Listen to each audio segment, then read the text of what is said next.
Hello and welcome to another Euro 2024 edition of the Dream Team Professor podcast. In this episode, we're going to be doing a Group A preview based around the Sun Dream Team fantasy football game. I'm going to be covering recent form in the qualifiers, set piece takers, who's got the most goals and assists in qualifying, and then just giving my opinion on my top picks from each. So we're going to start off with Germany. Obviously, as the hosts, they didn't have to play in any qualifiers, but we're going to look at their last 10 friendlies. So they won 4, drawn 1, and lost 5, which sounds terrible. But Julian Nagelsmann become their new manager on the 22nd of September 2023. So he's only been in charge for their last 6 games. And obviously, there was probably a little bit of an experimental time at the beginning of this. So we'll give him the benefit of the doubt. In the last 6, it actually looks a bit better.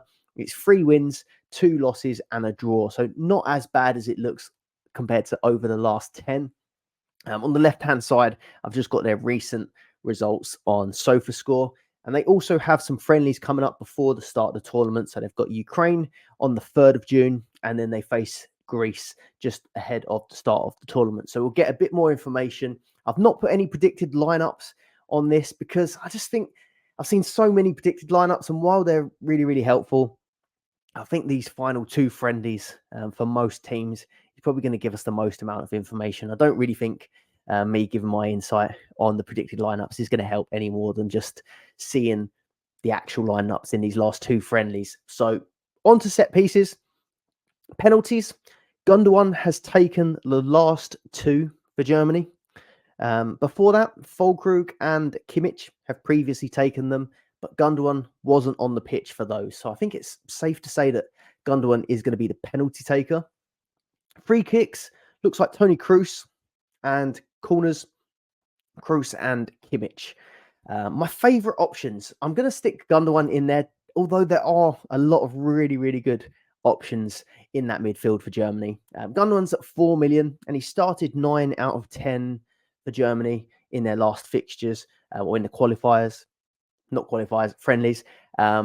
He did only score 1 goal in this. So I've got a lot of memories of him scoring quite regularly for playing for Man City.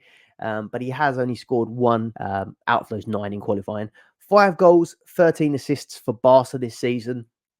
But a lot of people are saying he's expected to start in that sort of number 10 role, a bit more advanced, with Kroos as one of the guys that's sitting back. So if Gundogan is playing in that number 10 role, we do know he can crash the box late, and does get on the end of things, does like a goal. So I'm looking at getting Gundogan potentially in my team, but there are a few other really good midfield options that I'm going to mention in a minute.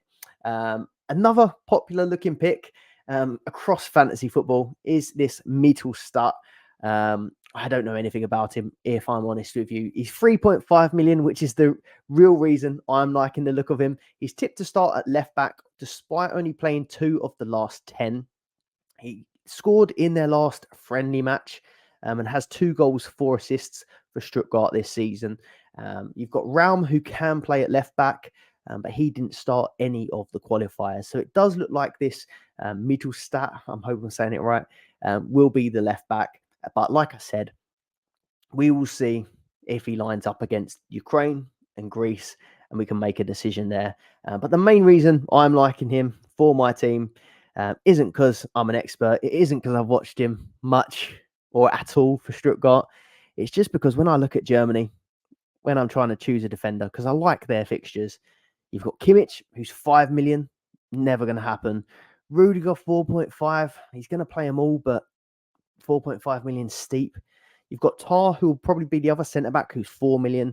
And if I can just get the left-back at 3.5, and he's got an okay attacking threat, I'm just going to go for the cheaper option, because at the minute, a lot of the drafts I'm putting together, I'm looking at going quite heavy with the big hitters up top. So I'm going to need to try and save a bit of budget.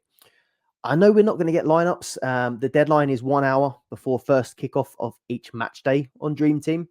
But where Germany is the first fixture of match day 1, I'm hoping that maybe we'll get some leaks. We might see the team early, and then we'll get to see if this guy will be starting at left back.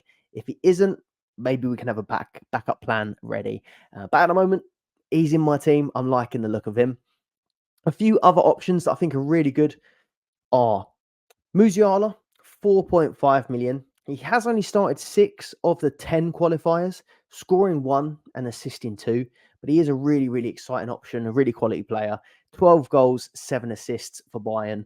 Was a really good player when I was at the Arsenal Bayern match, unfortunately. 12 goals, 7 assists for Bayern this season. Really, really exciting option. I'm just favouring Gundogan a little bit at the minute, just probably again saving budget. He's 0.5 less.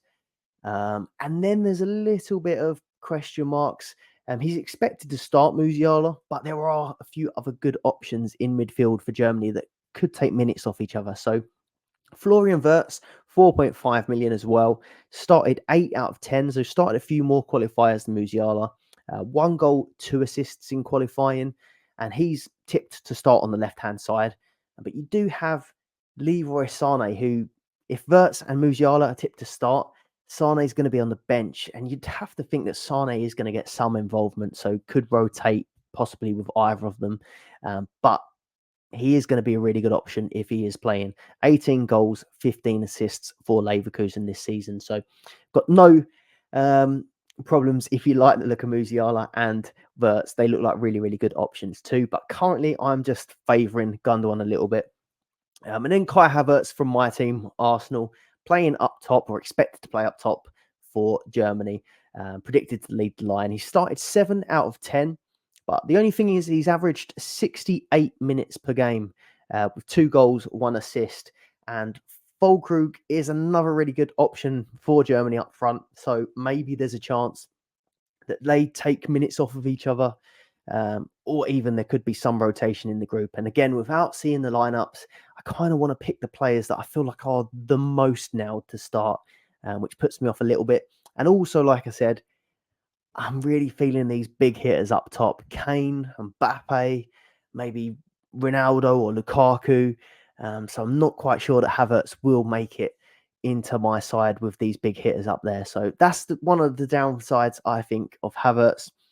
But a really good option still. 14 goals, 7 assists for Arsenal this season. Just worried a little bit about minutes. By the way, if you like the idea of this little mini series, do please hit the subscribe button. I'll be having these coming out for the rest of the groups, and I'll have content coming out throughout the Euros. On to Switzerland. So they face Hungary in the first game, Scotland in the second, and Germany in match day 3. Qualified in second place in their group behind Romania. 4 wins, 5 draws, and then just the 1 loss. 2.2 goals scored per game, 1.1 goals conceded per game, with 3 clean sheets. So done fairly well. I probably would have expected them to win this group, but they've done all right. Set pieces, though, is a bit harder to get the information for. There's quite a few different options. So Xherdan Shaqiri is still in amongst it in the Switzerland team, playing in the MLS at the minute, though. So maybe he's on the way out, probably not at his best, but still seems to be doing pretty well for Switzerland. He's predicted to be on pens. There are also rumours that Xhaka could be on them, but I'm not so sure on that one. And then Rodriguez, the left back, who has historically taken penalties, but he's missed his last 2. So since then, Shaqiri took the last one, and Xhaka was on the pitch as well. So I think Shaqiri probably will be the guy that takes them. But Rodriguez does sort of have that history of taking them. But when I look back, Rodriguez hasn't taken one since 2021 now. So I think maybe he must be off them. I think it will be Shaqiri. Free kicks, Xhaka and Shaqiri again. That left foot of Shaqiri is a good one. Xhaka also could be on free kicks. And then for corners, we've got Xhaka, Vargas, and of course Shaqiri. I think Shaqiri will be on the bulk of things if he is starting. Amdouni is the top goal scorer in qualifying with 6, and Vargas has 3. I don't think either of those guys are going to be popular in the game. And then Shaqiri and Xhaka both have 2 goals in qualifying. And Shaqiri also leads with assists with 3. Xhaka has 2. So it does look like Shaqiri is going to be a decent option, and I'll come to him in a minute, but he does come at a good price as well. It's just whether or not you trust him, sort of playing in the MLS, maybe being a bit of a downgrade, but we'll see. Rodriguez is the guy that I'm probably liking the look of the most. And again, like in the last slide, it's kind of just because of budget at the minute. Obviously, Switzerland have got Akanji, who I think probably is a better option or a better dream team player to have, but he's at 3.5 million. Is it worth just dropping down to Rodriguez to save that 0.5? I think it probably would be. Playing a bit more advanced than Akanji as well. 9 out of 10 starts, and he has an 88-minute average over qualifying as well, which some of the sort of fullbacks that we'll see across these groups are good options, but they don't start every game, and some of them come off early as well. But it seems like this Rodriguez is playing the bulk of games and playing a lot of minutes. Like I said, he was the penalty taker back in 2021, but missed the last two and hasn't taken any since. But he is known for his attacking threat, despite only getting 1 assist in qualifying.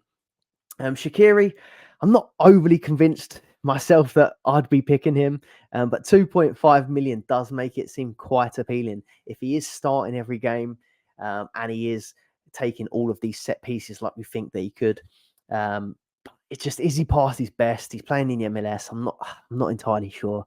7 out of 10 starts in qualifying, so he is still playing most of the games. Has an 80-minute average. And it's just that bargain price that does make him a little bit tempting. But maybe if we see that he's taken everything in that Hungary game, it could be worth going for it. Following up with Scotland in match day 2, but then Germany in match day 3, you might want him out of your team by then. Xhaka, 3 million. I've seen a lot of talk of Xhaka, actually. 10 out of 10 starts, 3 million. Decent value, 90-minute man. So he is completely nailed. But it would be good if he had set pieces, but I'm not entirely convinced about Xhaka either. I think everyone's sort of got this really glorified thought about Xhaka since this really good season with Leverkusen.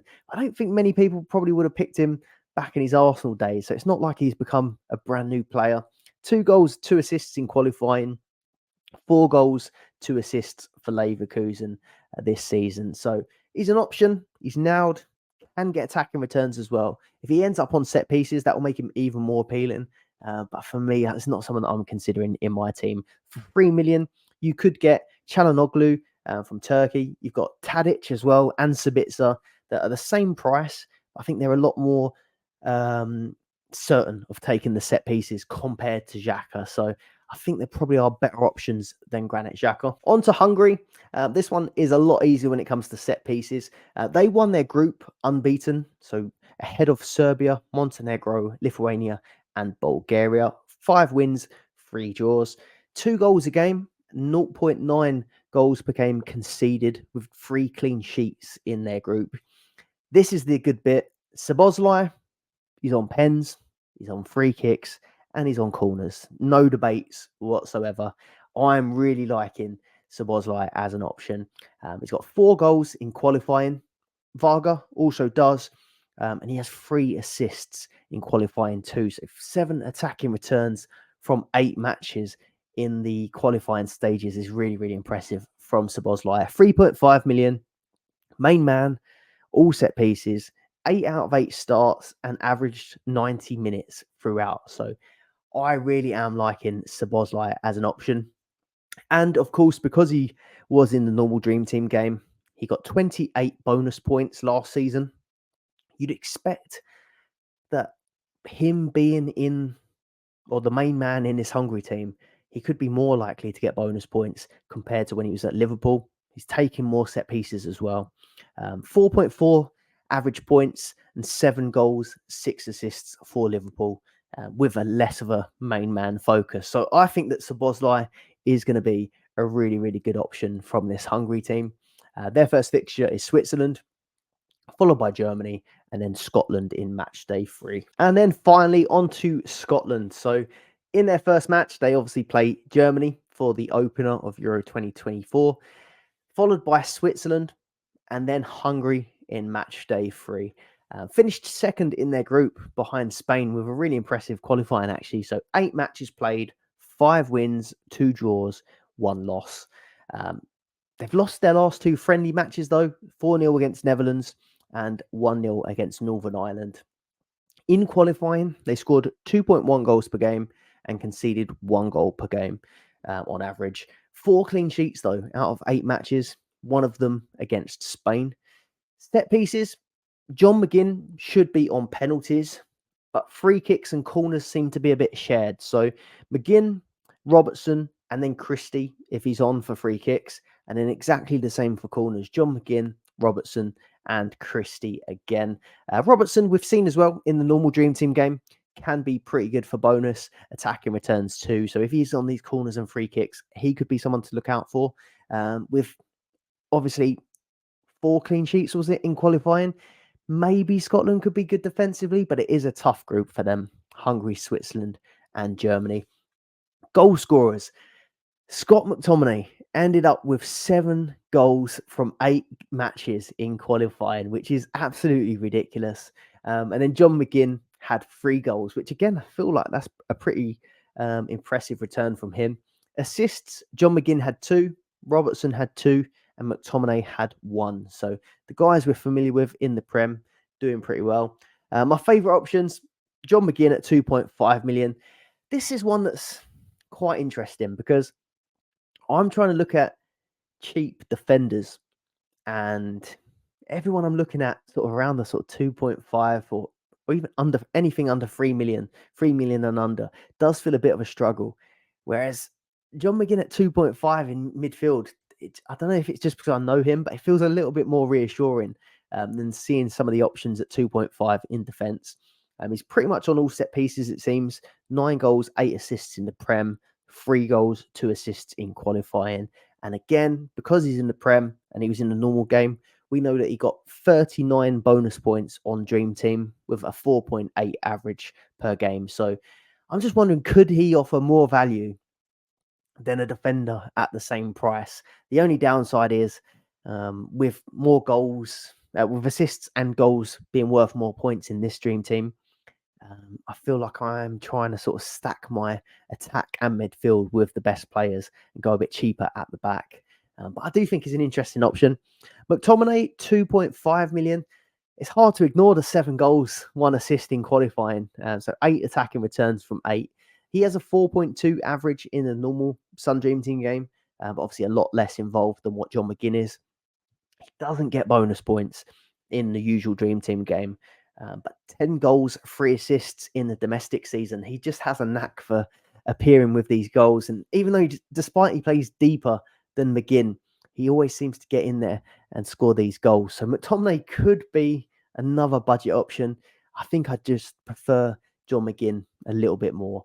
Just seems to be a bit more all-round and not relying on the goals. But again, you can't deny that 7 goals in qualifying is pretty impressive from Scott McTominay. If you found it useful, please do leave a like, subscribe, and keep a lookout for the Group B preview. I've also got some other videos out. I'll leave a link in the description below for them. I'll be doing regular Dream Team content throughout the Euros. Thanks. Goodbye.